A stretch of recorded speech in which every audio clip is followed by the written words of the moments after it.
On August 21st, 2013, chemical weapons were used in the Syrian conflict yet again. Western powers, the US and France in particular, didn't hesitate for a moment to take advantage of the tragedy, decrying it as a crime against humanity and using it as a springboard to announce their preparations for military strikes against the Syrian government. Make no mistake, this was a crime against humanity. But the gas was not used by the Syrian government. It was used by the NATO-backed rebels. In this video, we're going to show you definitive evidence to support this claim. And we're going to explain the US and NATO's motive for committing such an atrocity.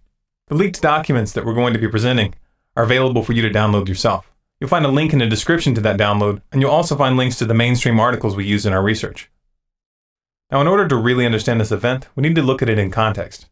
The United States has had Syria and Iran in their crosshairs for a long time. The plans for these wars have been in the works for over a decade.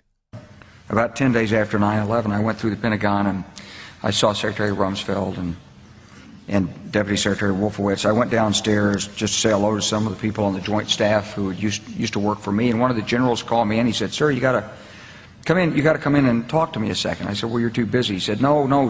He says, "We've made the decision. We're going to war with Iraq." This was on or about the 20th of September. I said, "We're going to war with Iraq? Why?" He said, "I don't know." He said, "I guess they don't know what else to do."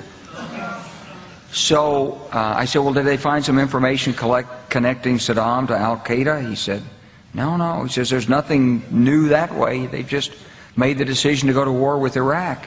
He said, "I guess it's like we don't know what to do about terrorists, but we've got a good military and we can take down governments." And he said, "I guess if the only tool you have is a hammer, every problem has to look like a nail."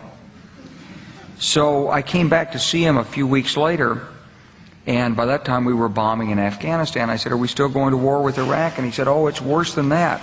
He said, he reached over on his desk, he picked up a piece of paper, and he said, I just got this down from upstairs," meaning the Secretary of Defense's office today, and he said, "This is a memo that describes how we're going to take out 7 countries in 5 years, starting with Iraq and then Syria, Lebanon, Libya, Somalia, Sudan, and finishing off Iran."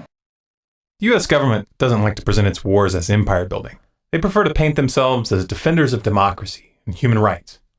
To accomplish this little public relations sleight of hand, they've proven time and time again that they're willing to flat out make stuff up, and they're willing to kill thousands of people to advance their political objectives. We saw a blatant example of this in the Iraq War, where they tried accusing Saddam of still harboring the chemical weapons that the US had provided him in his war against Iran.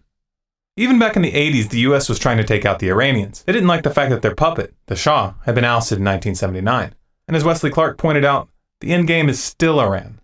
For a long time, they tried going after Iran directly by accusing them of building nuclear weapons. But this line of worn-out propaganda fell apart when elements within the CIA and Mossad came forward stating that there was no evidence that Iran even intended to build such a weapon. You can only cry wolf so many times before people start rolling their eyes. So these chicken hawk neocons switched their strategy and decided to go after Syria to get to Iran. They know that Syria and Iran have a mutual defense agreement, and if NATO forces enter Syria, Iran will be drawn into the fight. Rather than attacking Syria directly, the US and NATO have been running a proxy war by arming and funding the Syrian rebels, also known as the FSA, funneling these resources through their allies in the region. To obscure the source of this support, Qatar has been used to purchase the weapons from countries like Sudan, then route them to Syria via Turkey. Qatar is a close military ally of the US. They provided tank support in the Gulf War of '91, and Qatar served as a U.S. Central Command headquarters during the U.S. invasion of Iraq in 2003. Fast forward to January of 2013 when it was revealed that emails and a large quantity of sensitive documents from Brenham Defense, a UK-based military contractor, were leaked by a hacker. These documents exposed a proposal coming from Qatar to launch false flag chemical weapons attacks in Syria and blame it on the Syrian government. According to the documents, the plan had the full support of Washington, and enormous sums of money had been offered for the project. The person sending these emails was David Goulding, the managing director of Brenham. The addressee was Philip Doughty, dynamic director and founder of Brenham Defense. By accessing the servers, the hacker was able to obtain the scans of Doughty's passport, resume, as well as the passports of the Ukrainian operatives that the email suggested should be used to carry out the attack. The leak also included hundreds of other documents containing detailed financial and operational information for Brenham Defense, including scores of signed contracts, weekly assessments, and incident reports for projects in multiple countries. Among these were details regarding a contract with Saudi Arabia to help prepare their forces for a war with Iran.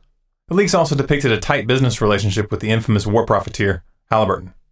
The documents acquired by this hacker were not easy to come by. Most of the places where they were uploaded were taken down very quickly without explanation. However, we did manage to get the files, and we've spent quite a bit of time analyzing them. After investing this time, it's very clear to us that they're real.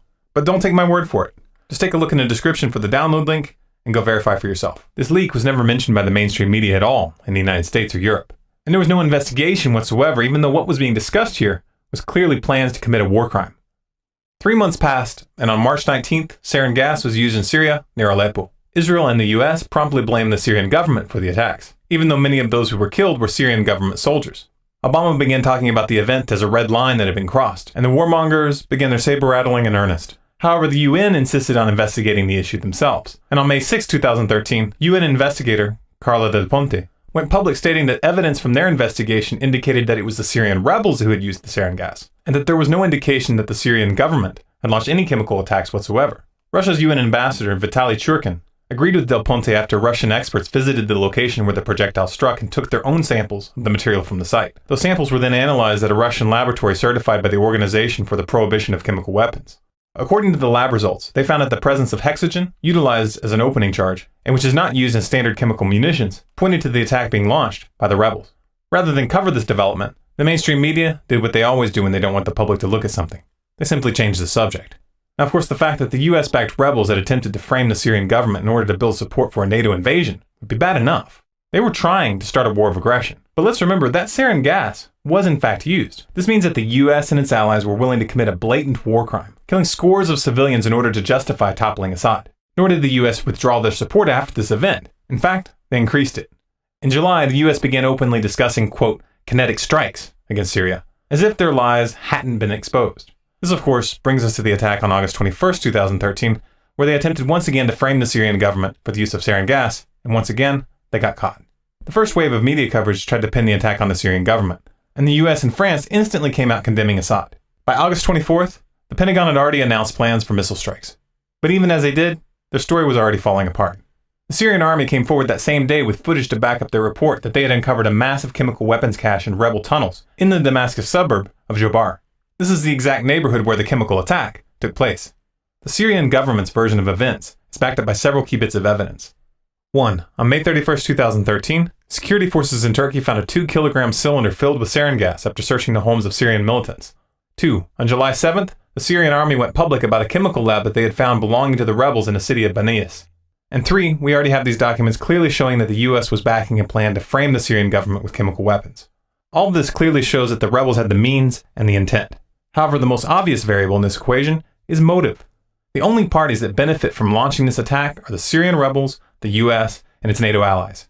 The Syrian government knows full well that the US and NATO have been looking for any excuse to invade. The last thing that they want to do is hand them that excuse. The rebels, on the other hand, have already been caught committing brutal atrocities, and they've already been caught creating fake video of civilian casualties. The clip you're watching right now is one of the most famous examples. This chemical attack, launched on August 21st, fits with their previous pattern. The rebels further exposed their hand when 2 days after the attack they released a video statement vowing to strike back with any and all means. They claimed to have access to chemical weapons, and they stated that they now intended to use them in the conflict with zero reservations from this point forward. Essentially, they're using their own crime as a pretext to openly start using chemical weapons in combat. The stakes in this cover-up are high. Russia and China have both openly sided with Syria and Iran, and Russia has warned that thermonuclear war could result if the US continues down this path. That's an outcome that's too horrific to even contemplate.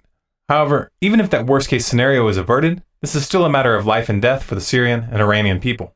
If the US invades, a lot of civilians are going to die. Their situation is not going to be improved by the US attacking, any more than it was in Iraq or any of the other countries that we've toppled. We have to do everything in our power to stop this. Please help us get this information out to everyone, especially those in the military. Share this to Facebook, to Twitter, post it on your website. Download those documents, put them on disk with this video, and hand them out on the streets. If you're in the military and you find this video, please send it to your commanding officer and to everyone that you trust in your unit. If you're afraid of being punished, then find a way to send it anonymously. Hundreds of people were killed in these attacks, many of them children, and the US government was behind it. If you're a parent, imagine what it would feel like if it were your son or your daughter who had been slaughtered to forward the political objectives of these psychopaths. Think about it long and hard, because these things have a way of coming home to roost.